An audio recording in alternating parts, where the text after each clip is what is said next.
अब बेंटेक्स के बीच में एक तो सोना भरा चुराए जाते हैं ना बाड़ी में, कलिंदर बाड़ी में है हमन चोराए जावन लइका लइका माँ खरवे हमारे गांव वहाँ कलिंदर बाड़ी रहे नदिया तीर के गांव तब लइका संगवारी होते 7-8 साल 10 साल के रहन ना तो साइकिल चला चल दे और चोराए वाला माल हो जाता मीठा है तो बाड़ी वाला कहे महाराज का हो धा तो भाई 10-12 धा ले जा लेके नहीं सकते ना केरियल में चिपक के लावन साइकिल के केरियल जानता है पीछू के ऐसे हाँ कहीं तक फूट जा रहा है तो वो अपन मन के दे देवे तब वो हमन चोरान तो काय करें जानता अब संगीत संगवारी चक्कर तक के कलिंदा ल चोरान और तरी मन रेती तरी बहुत दे रहा और जानदार है कि हाँ भैया तो खेले आए लेकर चलते हो अब गाँव के मालिक बरबर है देवता बरबर है तो वो माफी दे दे गुस्सा नहीं हो अब हम कहो चोराए मान लो काटन तब भीतर चर मैंने जा कहीं में गए एक बार वो कलिंदर वाला कहते देखेगा मैं रहते मीठा रही काबर चोराए माल हम मीठा नहीं रहे कबू कबू कड़वा रह जाते अब प्रेम से दाबो ते हमेशा मीठा रही तब प्रेम के फल मीठा रही थे वही मिले मोला वो माली में सबक मिली तो वो दिन के दिन है वो आज के दिन है ओकर बाद में संगी संगवारी बनाए चुनी हा चोरा संगी क्या बनाने दादा जब प्रेम से दे थे चेला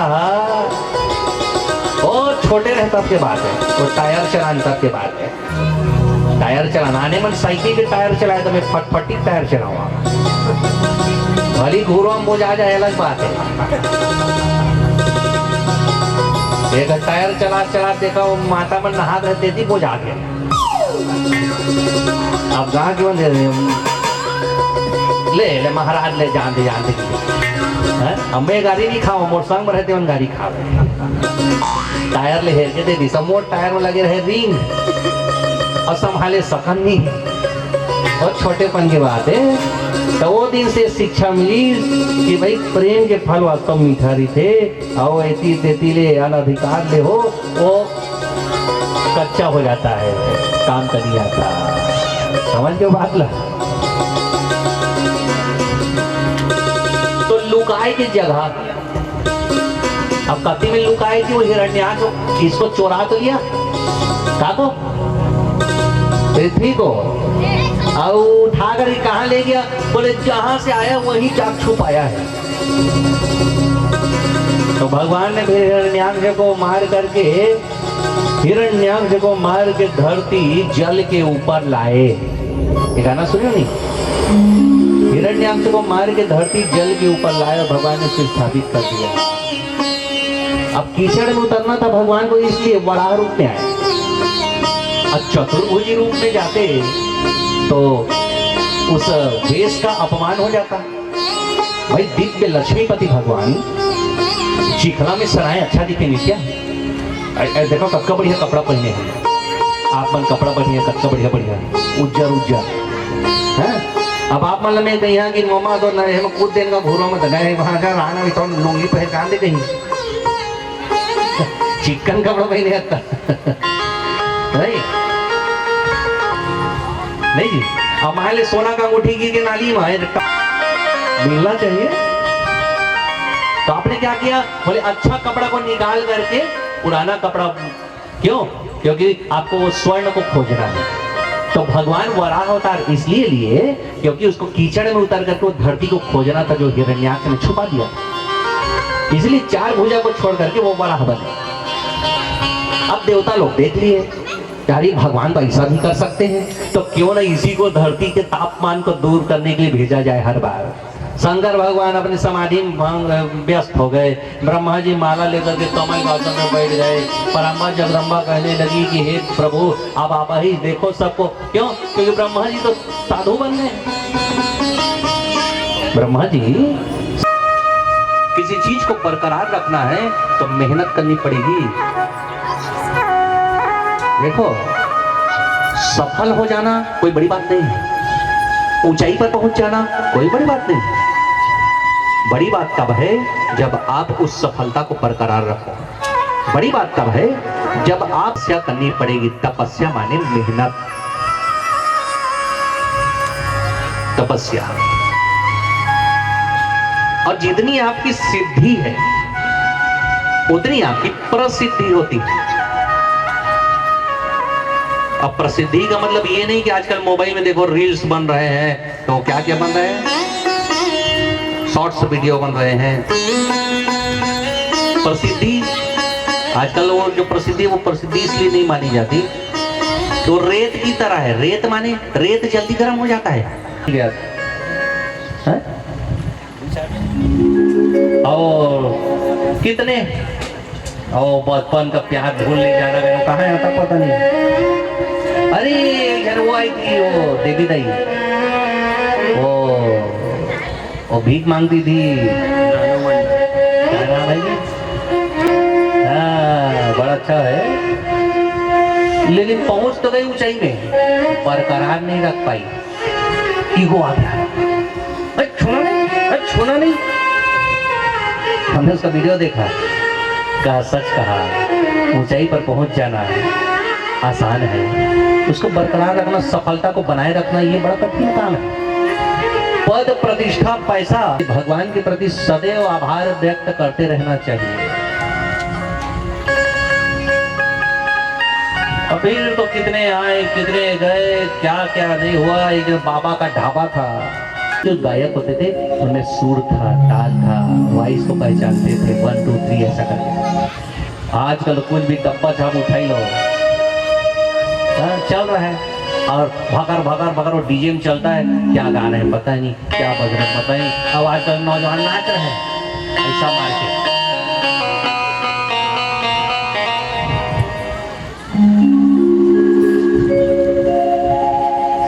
और एक और गीत था बहुत पुराने गीत में जान होती थी ना जी। कौन सा है वो गीत गाता चल वाला?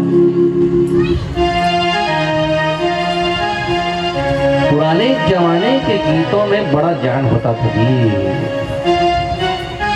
देखो बड़ा फेवरेट गाना है, खुला खुला गगन ये,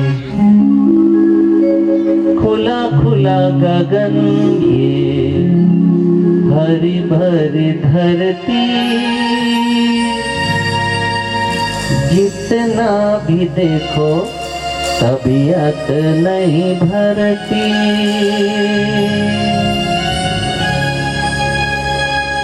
सुंदर से सुंदर हरि का रचना, फूल कहे कांटों में भी सीखो हंसना, फूल कहे कांटों में भी सीखो हंसना। ओ राही रे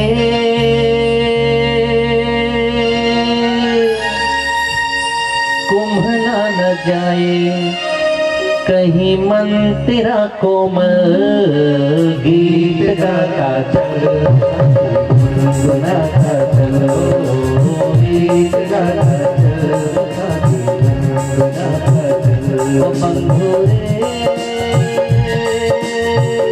हंसते हंसाते यूं ही मुस्कुराते चल, गीत गाता चल गुनगुनाता चलो, गीत गाता चल गुनगुनाता चल।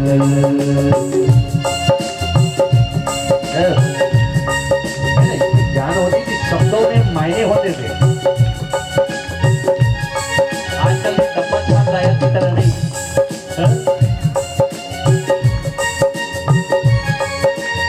काला चश्मा जलता हुए ये गाना, ये है जान।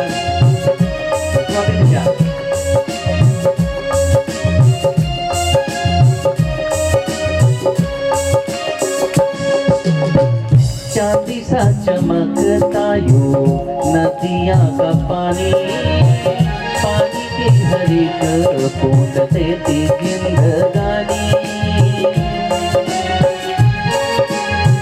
चांदी सा चमकता यूं नदिया का पानी, पानी की हर एक बूंद देती जिंदगानी।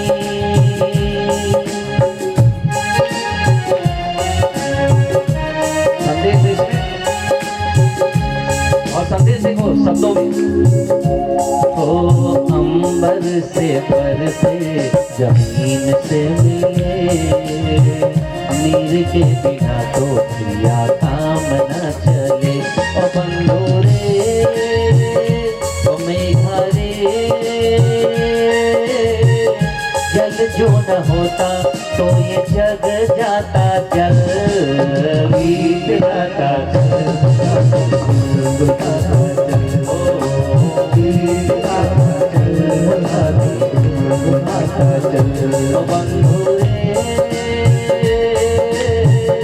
हंसते हंसाते बीते हर घड़ी हर पल, बीत जाता बीत जाता गीत गाता गीत गाता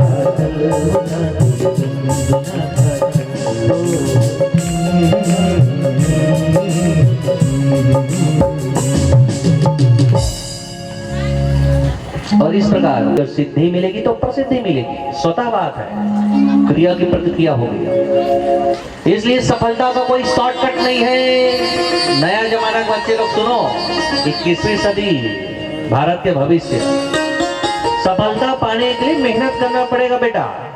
हाँ ना, कोई शॉर्टकट नहीं है। हाँ, कोई शॉर्टकट नहीं है। और शॉर्टकट का रास्ता अपनाओगे तो फिर जल्दी डूब जाओगे। इसलिए मेहनत पूरा करो, कटौती नहीं। पंचमम कपिलो नाम सिद्धि सकाल विलुप्ततम। और फिर कपिल देव के रूप में भगवान आए और जो तत्व छुप चुका था, जो ज्ञान विलुप्त था, उसको जगाने के लिए कपिल बन के आए। और ये है सिद्धेश्वर है, सिद्धेशः। इसके बाद भगवान दत्तात्रेय के रूप में आए और इन्होंने 24 गुरु बनाए, जिसकी कथा आप सुनोगे आखिरी दिन। इसके बाद यही भगवान यज्ञ के रूप में आए। ततः सप्तम आकृतम रुचिर यज्ञो भजायत। रुचि प्रजापति की आकुति नामक पत्नी से ये यज्ञ के रूप में आए। बड़ो यज्ञ नारायण भगवान की। यही भगवान अष्टमे मेरुदेव्यां तो नानिर्जाता ऋषिभिर्याजितो भेजे नवमं पार्थिवं यकुः। और ये ऋषभदेव के रूप में आए। ऋषभदेव अर्थात जैनियों के ये प्रथम तीर्थंकर हुए। जैन लोग भी हिंदू ही हैं, जैन हिंदू हैं, अलग धर्म नहीं है वो, लेकिन इनके प्रवर्तक बन के आए हैं। एक नया सिद्धांत लागू किया कि कहे कि जीव ही सनातन। आज भी देखना जैन लोग ना बड़े ही शुद्ध शाकाहारी रहते हैं। वो चाहे कोई भी धंधा करेंगे जैनी लोग, जैन समाज, लेकिन ऐसा कोई धंधा नहीं करेंगे जिसमें किसी जीव की हानि हो जाए। ऐसा कुछ भी नहीं काम नहीं करते। भले ट्रांसपोर्टिंग कर लेंगे, बड़े से बड़ा धंधा कर लेंगे, कारखाने बड़े बड़े सब इनके रहेंगे, लेकिन ऐसा कोई भी काम, एक भी काम ऐसा नहीं जिसमें ये ऐसा कुछ करे। और वो लोग भागवत कथा भी अच्छा सुनते हैं, आयोजन कराते रहते हैं। और सुनिए, यही भगवान व्यास जी के रूप में भी आए, यही भगवान कच्छप रूप में आए, यही भगवान मत्स्य रूप में आए, धन्वंतरी रूप में आए, मोहिनी रूप में आए। और ये कच्छप रूप, मोहिनी रूप, धन्वंतरी रूप, ये सब आपको समुद्र बंधन की कथा में सुनने को मिलेगी। और इस कथा को आप कब सुनेंगे? बोले परसों, चौथा। राम जी के रूप में आए, ये अंश अवतार है। कौन? परशुराम। और राम जी ये पूर्णतम अवतार माने गए। और देखो यदुवंश में ये कृष्ण और बलराम के रूप में आए हैं। बलराम जी बोले हाँ, क्योंकि बलराम जी तो शेषनाग हैं, तो शेषनाग के भीतर भी ये शक्ति के रूप में विराजित रहे। इसलिए इनकी भी लीलाएं कृष्ण के द्वारा ही संचालित होती हैं। बलराम जी जो कोई भी कहीं पर गुस्सा किए हैं या कहीं पर कोई फैसला लिए हैं तो ये भगवान का एक फैसला माना गया, माध्यम बनाए थे इसको। अब बुद्धो नामम जन्म सूतम किडकेशु भविष्यति, और हे संतो भविष्य में भगवान के 2 अवतार और होंगे। भविष्य मतलब कलयुग की बात हो रही, अभी की बात हो रही है। पहले से घोषणा कर दिए हैं वेदव्यास जी, कहे कि पहला अवतार होगा बुद्ध रूप में, बुद्धो नामम जन्म सूतः, और दूसरा होंगे कल्कि अवतार। इसके छोड़ कभी भगवान फिर अवतार तीसरा कोई लेंगे ही नहीं, ये 2 में काम चल जाएगा। 28वां कलयुग में जो कलयुग का तापमान है उसको शांत करने के लिए भगवान ये 2 रूप में आएंगे। अब देखो कलयुग में देखो ऐसा ऐसा हो गया है कि मत पूछो। बुद्ध अवतार तो हो चुका, बुद्ध अवतार तो हो, सतर्क है ना, तो सतर्क रहे। जब राजा चोर हो जाएगी, जब राजा डाकू की तरह आचरण करेगी, जब राजा लूटे, अपनी खजाना को लूटते हैं। अब देखो कोई राजा अपने खजाना को ही लूटेगा भाई, लेकिन कलयुग में होगा। प्राचीन काल में ऐसा नहीं था कि राजा खजाना को बढ़ाता था, जनता की सेवा करती थी। आजकल के राजा लोग खजाना को ही लूट रहे हैं। दस्यु प्रायुषु राजसु अथासो युग संध्यायाम, और एते चांस कलाम पुंसम कृष्णस्तु भगवान स्वयं। और इस सब में भगवान श्री कृष्ण आएंगे और उन राजाओं को दंडित भी करेंगे द्वापर युग की कथा में। और यही कथा मैं आपको उसी ओर ले चलता हूं। अभी तो केवल भूमिका बन रही है। देखो राजन, देखो संतों, नारायण के पुत्र है ब्रह्मा जी, ब्रह्मा जी के पुत्र है वशिष्ठ जी, वशिष्ठ जी के पुत्र है शक्ति, शक्ति के है पराशर। अब पराशर ऋषि और माता सत्यवती से जो प्रकट हुए हैं वो है वेदव्यास जी। ये भी भगवान के 24 अवतारों में एक नाम है। अब वेदव्यास का अवतरण क्यों हुआ? ताकि कथा को समायोजित कर सके। अलग अलग युग में अलग अलग भक्त जन्म लिए थे और उन सब ने भगवान को पाया, तो उनकी कथाएं लोग बुद्धि में कितना रखेंगे, कितना रखेंगे? जब तक लिपिबद्ध नहीं होगा तब तक लोग क्या जाने। अब वेदव्यास जी मान लीजिए वेद पुराण नहीं बनाते या तुलसी बाबा रामचरितमानस नहीं बनाते, तो आप और हम क्या जानेंगे विदुरानी क्या है कि सबरी माता क्या है? इसको टाइम है, टाइम है भी जानने को। और मान लो जान भी दिए, बता भी दिए, तो लोग भूल जाते हैं। तो ये तो हाल अभी का है। और जब कलयुग लगेगा तब लोगों को कौन बताएगा, कौन बताएगा? तब वेदव्यास जी के रूप में भगवान नारायण ही आए ज्ञान अवतार में, और सब भक्तों की कथाएं जो बिखरी हुई थी, कोई साधु कोई कथा को जानता है, कोई संत कोई कथा को जानता था, तो सबको पूछ करके ब्रह्मलोक से चतुश्लोक की भागवत को ला करके वेदव्यास जी ने भागवत कथा बनाई। और इसमें भी भक्तों की वही कथाओं को जो पूर्व में जन्म ले चुके थे और जिन्होंने भगवान को पा चुके, उनकी कथाओं को इसमें समाहित किया गया। और यही वेदव्यास जी के पुत्र हैं सुखदेव मुनि। और एक बार जब सुखदेव मुनि का जब जन्म हुआ तो ये बाल ब्रह्मचारी है। देखो जन्म लेते ही ये 12 वर्ष के बालक की तरह है और शरीर पर कोई कपड़े हैं नहीं, मन विरक्त है। और यह कमंडल उठाए और ये जंगल की ओर जाने लगे। अब बताओ वेदव्यास जी देखे, अब माता पिता चाहते हैं कि बेटा उनके पास रहे, साथ रहे, है ना, हर कोई चाहता है। अब किसी का बेटा मान लो साधु सन्यासी बनने के लिए निकल रहा हो, तो पिता के मन में क्या आएगा? ये पीछे पीछे गए, वेद व्यास जी, अरे बेटा कहाँ जा रहे, बेटा कहाँ जा रहे, बेटा कहाँ जाएगा? अब बेटा क्या कहता है, पिताजी आप लौट जाइए। बोले क्यों?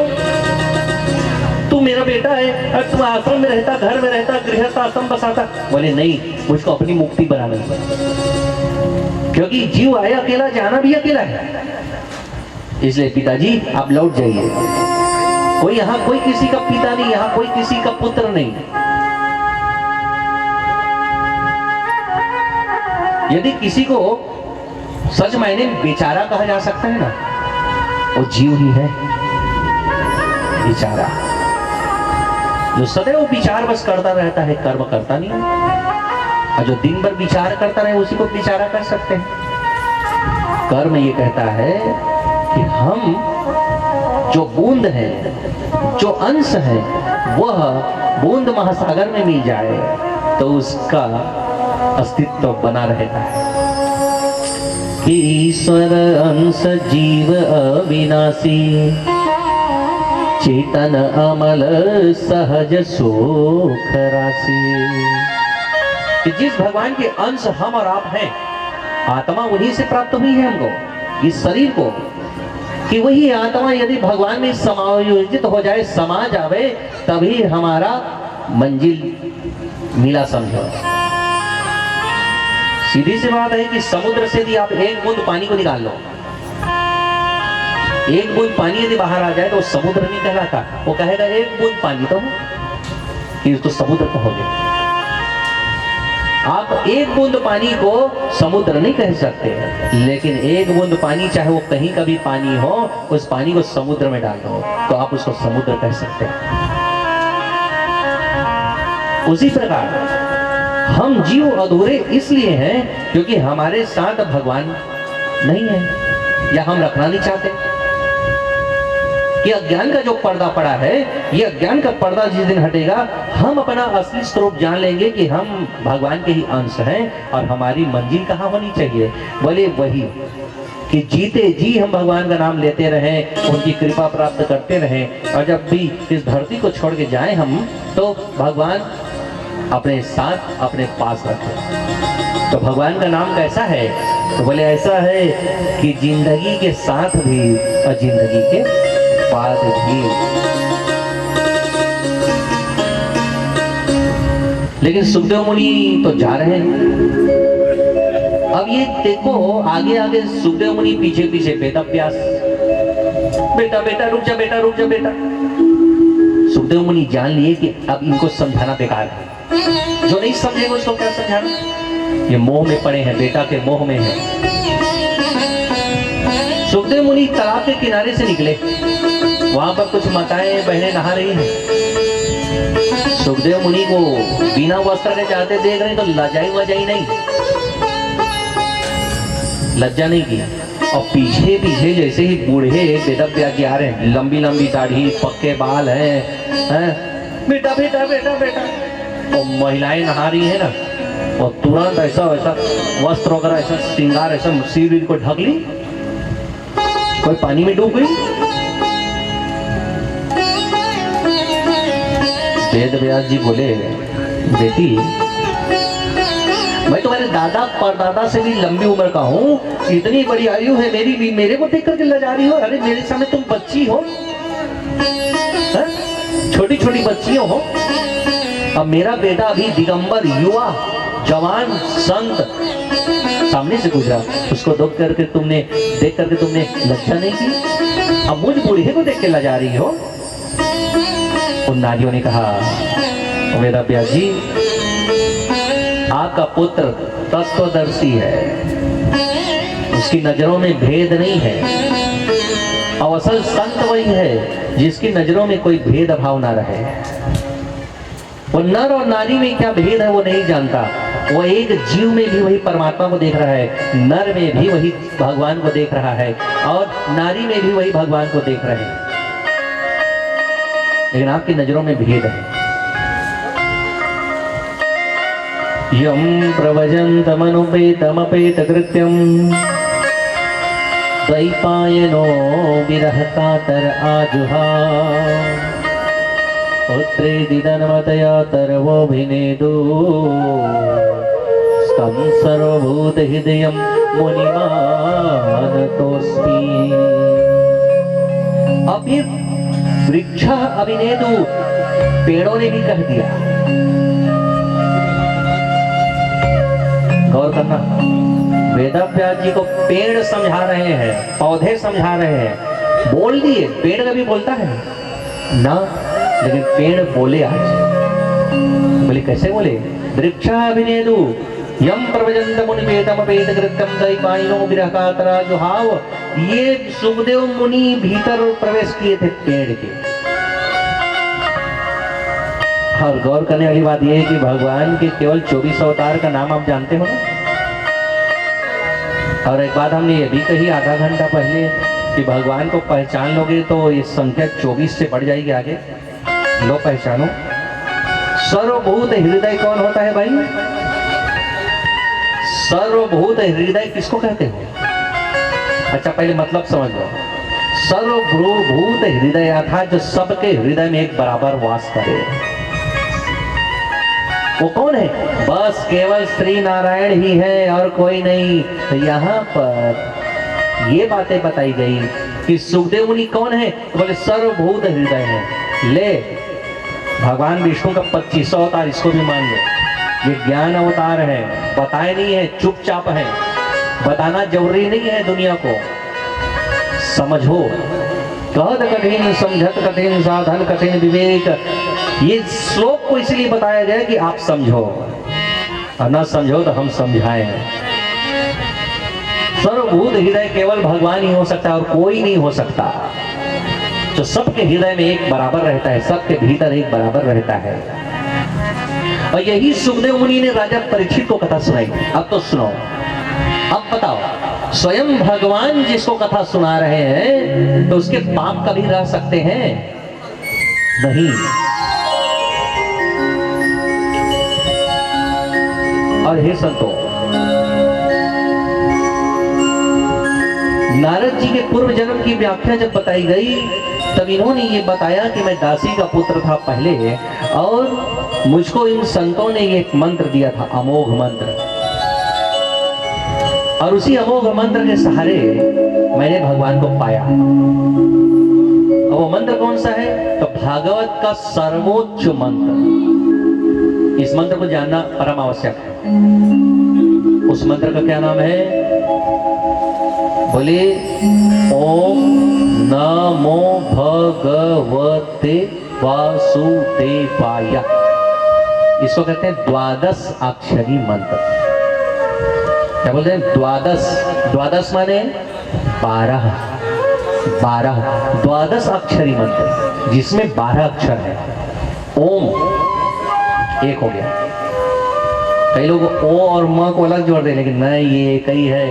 ओम नमो भगवते, गिनती कर लो, वासुदेवाय। 12 हो गए। अब कई बार हमने देखा कई लोगों की ये वासुदेव भाई के बाद फिर नमः लगा देते हैं। ओम नमो भगवते वासुदेवाय नमः। ना ना ना, ये नमो तो पहले लग गया है और पीछे लगाने की जरूरत नहीं है। ओम नमो भगवते वासुदेवाय। अब फिर हमारा तो ये मानना है कि देखो, यदि आपको लगता है कि ये मंत्र भी सही है, नमः लगाओ। यदि आपको लगता है कि सही है तो चलो वो भी सही है।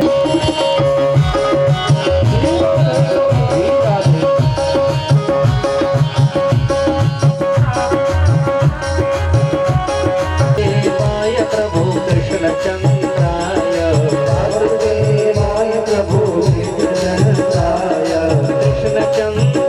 प्रभु तिरुमलेश्वराय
बताते नहीं है। दुनिया वाले वो चाहते हैं कि हाँ पता चले इसको कि भाई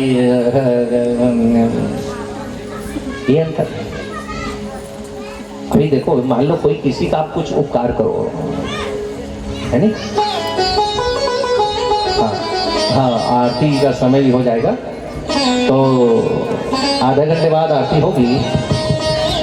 तो आप सभी ग्रामवासी समस्त नागरिकों को, माता बहनों को सूचित कर रहे हैं कि आरती में आधा घंटा पश्चात जो आरती होगी उसमें पूर्व सूचना दे रहे हैं। और सभी आरती में सम्मिलित होंगे और कोशिश भी करिए कि कथा भी सुनकर आरती में सम्मिलित होए।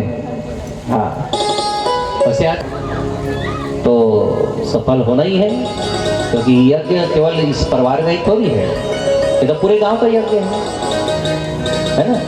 एक यज्ञ वाली आप सब आयोजक एक परिवार करवावे, चाहे व्यक्तिगत भी कोई करावे, तो फिर यज्ञ जिस जगह में होता है, जिस गांव में होता है, वो उस गांव का हो जाता है। इसीलिए कथा स्थल में दरवाजा नहीं होता, खुला रहता है दरबार। भगवान का दरबार खुला रहता है सबके लिए। तो आरती का समय आधा घंटा पश्चात होगा। आधा घंटा के बाद आप सभी पहले से पहुंच जाएंगी। बोलो राधे राधे राधे राधे। तो भगवान जो है होंगी दुनिया करके, वो शादी हुआ तो फिर वो ऐसे करके लगन मंडप में ऐसा आँख में पट्टी बांध ले, जबरन घूम रही है, कति है शक्कर का डब्बा, कति चाय पत्ती डब्बा, जबरन उड़ा दे। अरे भाई ऐसा भी काम मतलब। और चलो मानो तपस्या किए भी हो तो भी नष्ट क्यों की? रंगोली बनाए हो हाथ से तो पैर से क्यों मिटा रहे? Point to be notice. यदि आप तपस्या किए हो तो दुर्योधन भी वो तपस्या को तोड़ना चाहती, कहती है ये संदेश भिजवाई कौन मट्टी को उतारूंगी ना, तो इसमें से दिव्य ज्योति निकलेगी। और दिव्य ज्योति में भी स्नान कर लिया ना बेटा, तो दुर्योधन तुम्हारा शरीर वज्र का हो जाएगा। इसके लिए आवश्यक है कि तुम जो है जैसे जन्म लिए थे वैसी है ना, कपड़ा मत पहनना। और इसी में माँ के सामने उसके बच्चे बच्चे ही रहते, चाहे कितने भी बड़े हो जाए। नहीं दादा का घूमा लड़का लेके चले, हाँ, चाहे लुंगी पहन जा, चाहे बिना लुंगी का जा, मैंने पेंट शर्ट पहन के। तो दुर्योधन को बात पता चल गई। अब वो ब्रह्म मुहूर्त में जा रहा है कि माता जी आंख की पट्टी खोलेंगी और उसके दिव्य ज्योति से पूरे स्नान करूंगा तो मैं वज्रदेह हो जाऊंगा। वज्रदेह दानव दलन, ऐसा सुने, वज्रदेह किसका है? हनुमान जी का है वज्रदेह। ये वज्रदेह क्या होता है जी? बोले कि वज्रदेह ऐसा है कि आप लोग धन चढ़ाए कभी, धन लकड़ी फोड़े बन, धन जब छीनी में पटकता तो कैसे आवाज आते? टन। लोहा से लोहा टकराते किसे बचते? तो उसी प्रकार यदि आपका शरीर वज्र का है तो इसमें तलवार चलाओगे तो इसी आवाज आएगा, गदा चलाओगे तो वैसी आवाज आएगा जैसे लोहा से लोहा टकरावे। वज्रदेह। हनुमान जी का शरीर कैसा है? पहले वज्र है। हाँ, तो मन ऐसे मारा जाए तो भद्द ले बाज, हाँ है ना, और गाल लगन मारा जाए तो चट ले बाजी। और वो वज्र है तो लोहा है, सब लोहा से भी एक किसी का अस्त्र शस्त्र तुमको आर पार कर पाएगा, अजय हो जाओगे। तो जीवन भर की तपस्या को ये माता गांधारी देने वाली है। कौन कहता है कि धृतराष्ट्र बस की पुत्र मोह में पड़ा था? केवल धृतराष्ट्र नहीं, माता गांधारी उससे और 10 कदम आगे। ये तो अपने पूरे जीवन भर की तपस्या को दे रही है।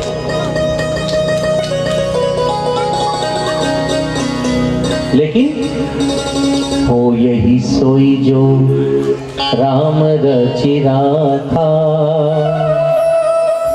अको करी तर्क बढ़ावही शाखा। अब भगवान से कोई बात कैसे छुपी हो सकती है जी? आधा रात ब्रह्म मुहूर्त में क्षमा करें। ब्रह्म मुहूर्त में देखो 4 सवा 4 के बीच थोड़ा अंधेरा रहता है कि नहीं? 4:15 सवा 4 3 बजे बाद अंधेरा रहता ही है।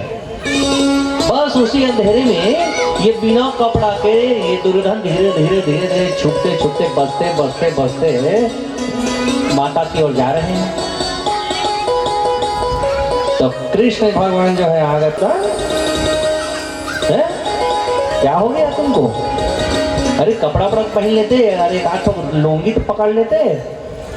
अब मेरे बात मत करो, आप दूसरे पार्टी का आदमी हो। बोले भाई तुम्हारी पार्टी का आदमी हो है? बोले भगवान। अब देखो भगवान का एक खासियत है कि ये दुष्ट को कैसे निपटाते हैं। बोले जाको प्रभु दारुण दुख दीन है, ताकि मति पहले हरि लीन है। बुद्धि को पहले लेते हैं। विनाश काले विपरीत बुद्धि।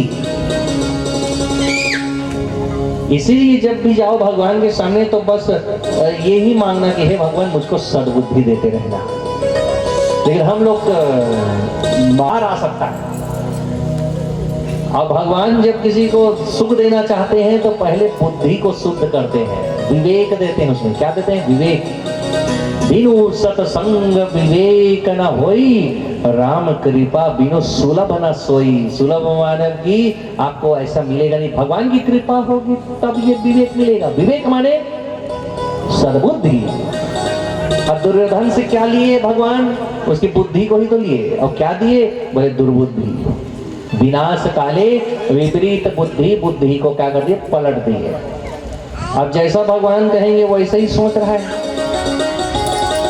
अरे दुर्योधन तुम हमको क्यों अपना शत्रु समझते हो?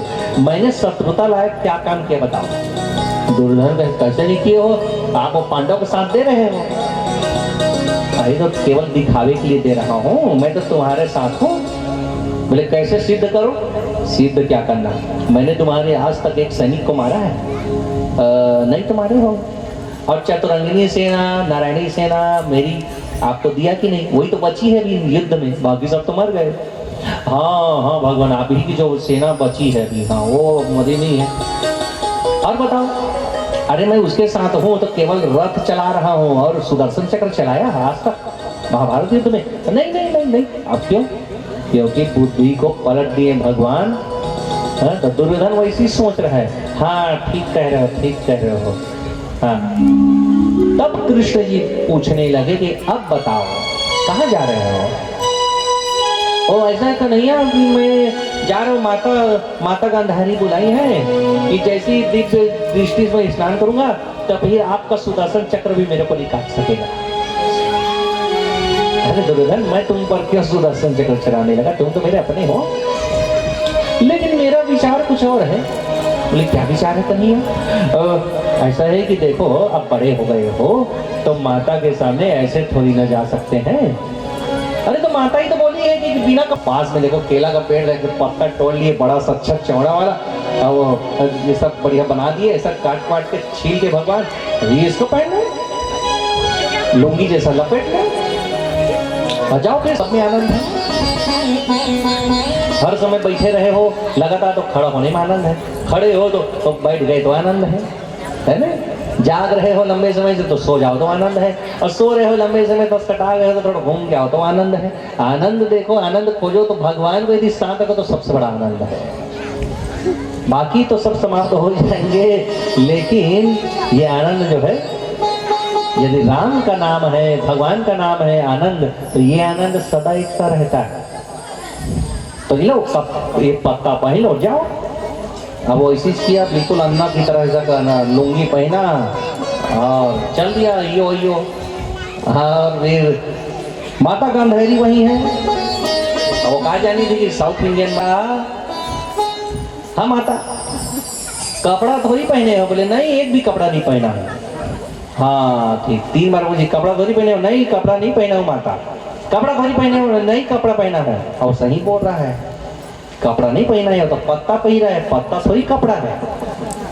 अब भगवान ने बुद्धि को पलट दिए थे।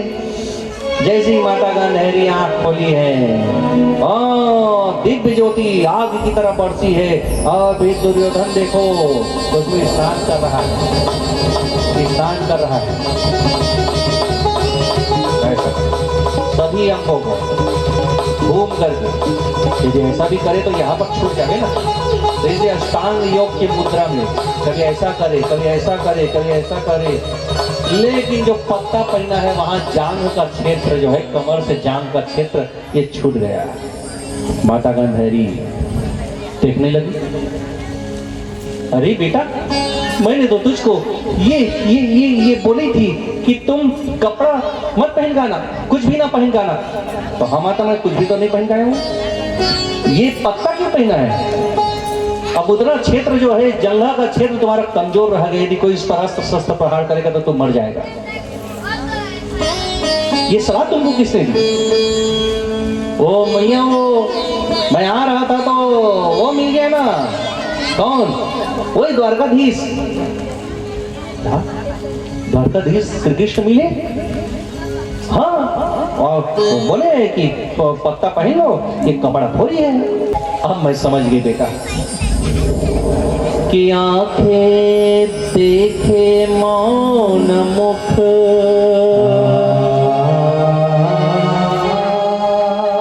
सहा कहाँ नहीं जाए, लेखक कन्हैया का लिखा, कौन किसे समझा। और इसी कथा को सुनकर के हमार छत्तीसगढ़ी महाना परीस लेगी ही राम त राखी कौन, और राखी ही राम त लेगी ही कौन। और इसी बात पर तो समझ जाने का नाम भागवत की कथा है। बोलो राधे राधे राधे। अब दुर्योधन कहाँ छुपा जी? दुर्योधन चला गया बड़े से सरोवर में ना, पानी अंदर घुस गया। भीम आ गया, अब मारूंगा तेरे को, नहीं रहूंगा। और भीम कई बार खोजा पानी भीतर, मछली की तरह भागता जान बचा के। भगवान अच्छा, सुदर्शन चक्र इतना तीव्र कैसे है जी? तो अगर आप जगन्नाथपुरी जाएंगे ना, वहां पर जो मंदिर के शिखर है बड़ा सा चक्र है, वैसे ही दिखता है सुदर्शन चक्र, वही स्थिर है। आपने जब भी सुदर्शन चक्र देखा होगा, सूर्य को ढका वो सुदर्शन चक्र ने, तो दुर्योधन समझा कि भाई अब तो सूर्यास्त हो गया। और नियम क्या था कि जैसे सूर्य ढला तो कोई भी योद्धा मारेगा नहीं एक दूसरे को नहीं मारना है, नियम था। और दुर्योधन की बुद्धि तो पहले भ्रमित थी, दिग्भ्रमित थी, तो ये वो बात समझ नहीं पाया जी। और निकल आया जैसे ही, तो यहाँ पर भीम उसको मारने पर उतारू हुआ। भगवान का सुदर्शन चक्र जैसे ही हटा, अब भीम उसको गदा से मारने लगा, तो वहां पर आगे बलराम जी आए हैं और भीम पर है। बोले दुष्ट भीम, बेचारा दुर्योधन को मार रहे हो, वो भी कमर के नीचे। अब भीम जो है इधर उधर चोट करे तो ऐसा टन से बजेगी, कंधा पे मारे तो गदा टकराए तो टन से, कोई असर नहीं हो रहा था। लेकिन जंघा जो है ना, वहां पर गदा चलाए तो इसको लगे चोट। बलराम जी गुस्सा में आ गए, अपना नागर लेकर के हल लेकर आए। बोले हे भीम, तुझको मैं मार डालूंगा। बोले क्यों?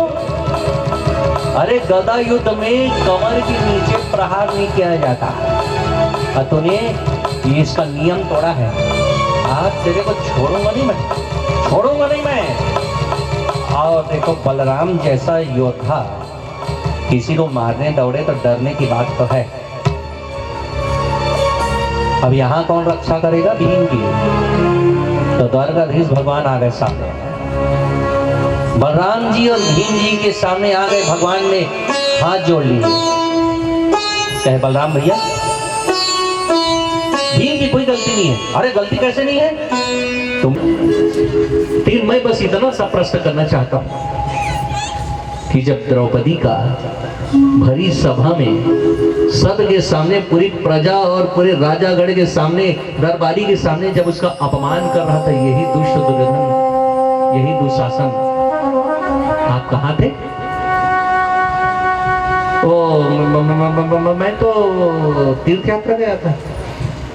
और जब छोटे से बच्चे अभिमन्यु को इतने महारथी 12 घेर करके मारे, तड़पा के मारे, उसके एक एक अंग को काट करके जब युद्ध भूमि पर, कुरुक्षेत्र भूमि पर फेंक रहे थे, तब आप कहाँ थे? मैं तब यमुना जी में स्नान करने गया था।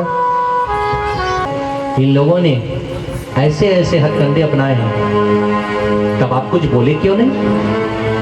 तो मैं तो उस समय था ही नहीं ना, तो बोलता कैसे?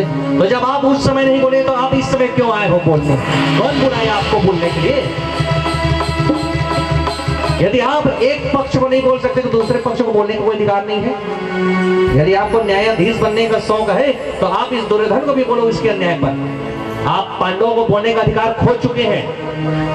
यदि आप उस समय द्रौपदी के अपमान पर बोले रहते तो आपको यहाँ बोलने का अधिकार था। यदि आपको अभिमन्यु के हत्या के समय बोलना था तो आप यहाँ बोल सकते थे। यदि धोखे से पांडवों का राज्य हरण कर लिए, यदि आप वहां पर कुछ बोलते तब हम यहाँ पर आपका सुनते। न तो आपने उस समय कभी न्याय की बात की और न ही कभी इस दुर्योधन को कुछ कहा। और आज जब उसका बदला लिया जा रहा है तब आप बड़े आ गए हैं न्यायाधीश बनने। किसने अधिकार दिया आपको? किसने बुलाया आपको? बोल रहा हम यार कन्हैया तो क्या हो गया आज मेरे पर भड़क रहा है। भड़को क्यों नहीं? गुस्सा क्यों नहीं हो? अरे ले भैया क्षमा कर दे, मेरे को क्या पता कि क्या क्या हुआ।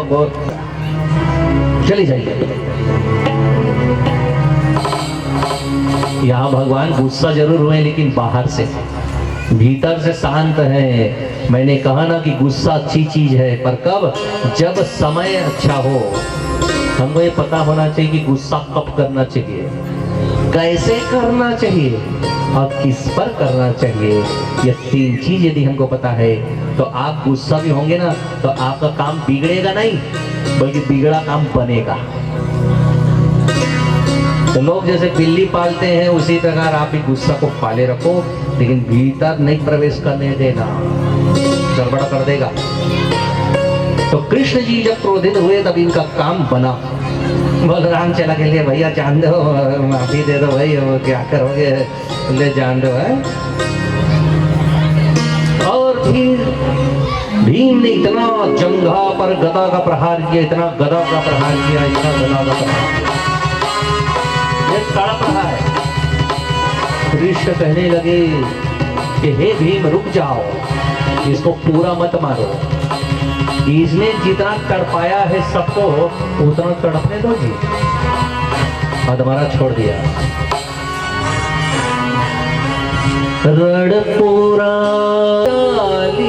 तोड़, माता का वरदान भी गया दुष्ट को छोड़, समझाया श्री कृष्ण ने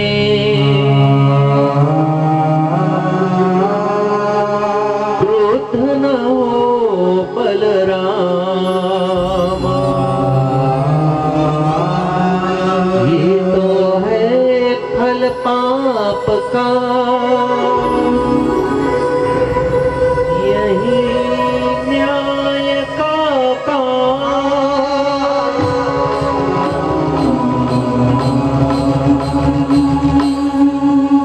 और यही दुर्योधन तड़प रहा है कुरुक्षेत्र की भूमि पर। तो आइए इसके आगे की कथा हम जो सुनेंगे कल दोपहर 3 बजे से पुनः। तो आइए जो आरती में सम्मिलित नहीं हुए हैं वो उनसे भी आग्रह इस भजन के चलते तक आरती में आप सभी सम्मिलित हो जाएंगे। और उससे पहले थोड़ा सा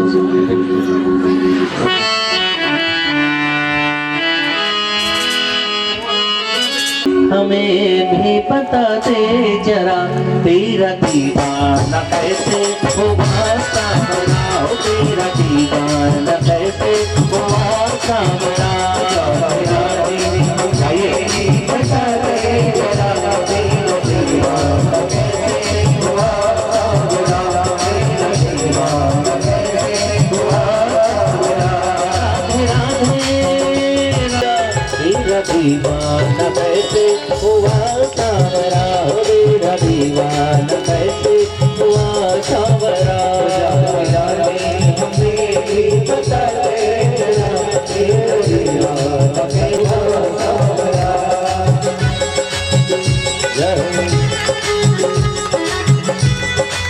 अभी हाथ उड़ा के एक साथ कहेंगे बोलो राधे।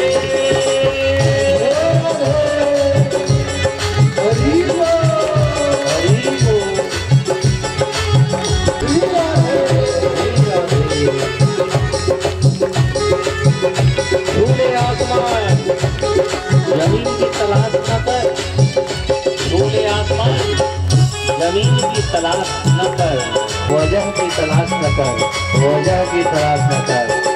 और इसी वजह को भी तो पा जाने का नाम भगवत की कथा है। बोलो राधे।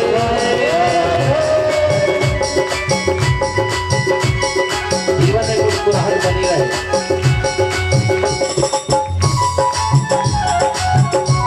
ताली बजा के एक साथ।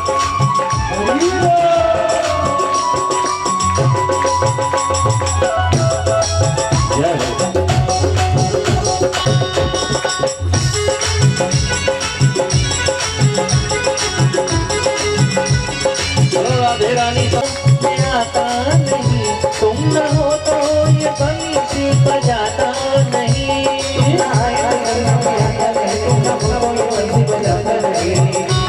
सावरा तेरा दीवाना कैसे हुआ सावरा, हमें बता दे जरा, तेरा दीवाना कैसे हुआ सावरा, तेरा दीवाना कैसे हुआ। अच्छा बज रही ना तो समझो उत्सव भी अच्छा ही होगा। चेक कर रहे चेक।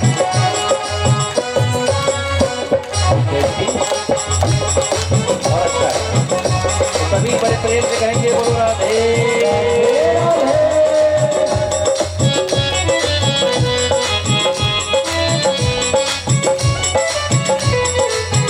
में बना देती है मंगल भवन समंगल हारी, ब्रह्मों को दशरथ राजेंद्र बिहारी। और मृत्यु को भी मंगलमय बना देने का नाम भागवत की कथा है। राधे राधे राधे राधे राधे राधे जपे हर घड़ी बाबरा, राधे राधे जपे हर घड़ी बाबरा। तेरा दीवाना कैसे हुआ सावरा, तेरा दीवाना कैसे हुआ सावरा, दीवाना कैसे हुआ सावरा, तेरा दीवाना सभी पूजा के साथ। तेरा दीवाना कैसे हुआ सावरा, तेरा दीवाना कैसे हुआ सावरा, तेरा दीवाना कैसे हुआ सावरा, तेरा दीवाना कैसे हुआ सावरा, तेरा दीवाना कैसे हुआ सावरा, तेरा दीवाना कैसे हुआ सावरा, तेरा दीवाना कैसे हुआ सावरा, तेरा दीवाना कैसे।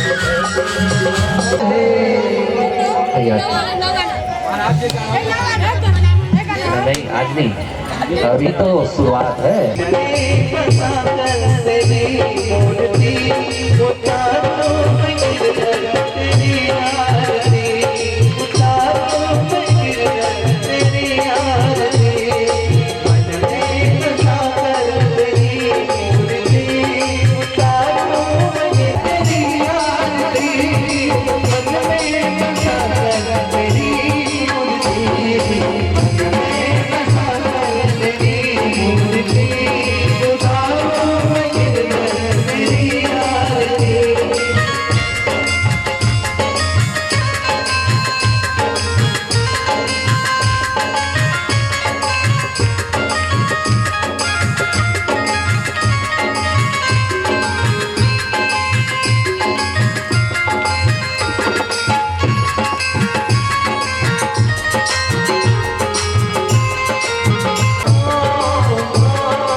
भगवन कर्म करो कष्ट करो जागो भगवन आपसे लाओ मेरे प्राण भगवन जगत की नवासी दशा मूर्ति उतारो मगर तेरी आरती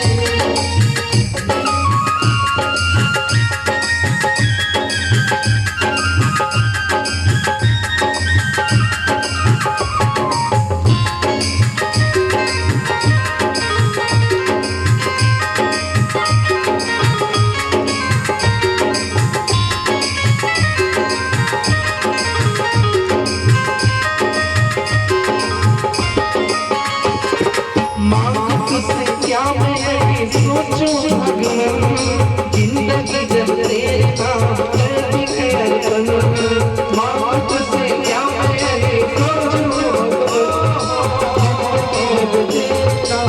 दिखे अर्पण सब कुछ तेरा कुछ नहीं मेरा कुछ तेरा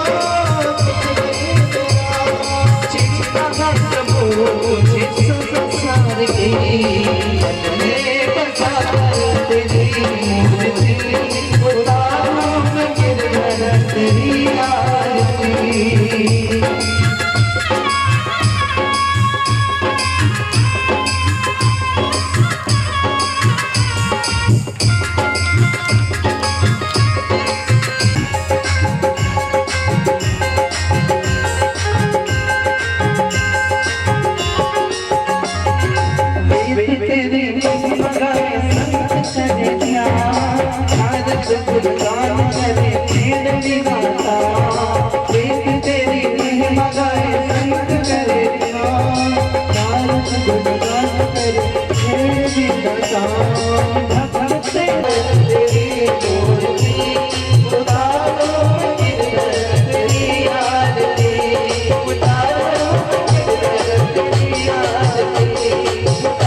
धनवानि धनमसि यानि कानि च पापानि जन्मान्तरकृतानि च तानि सर्वाणि विनश्यन्तु प्रदक्षिणायां पदे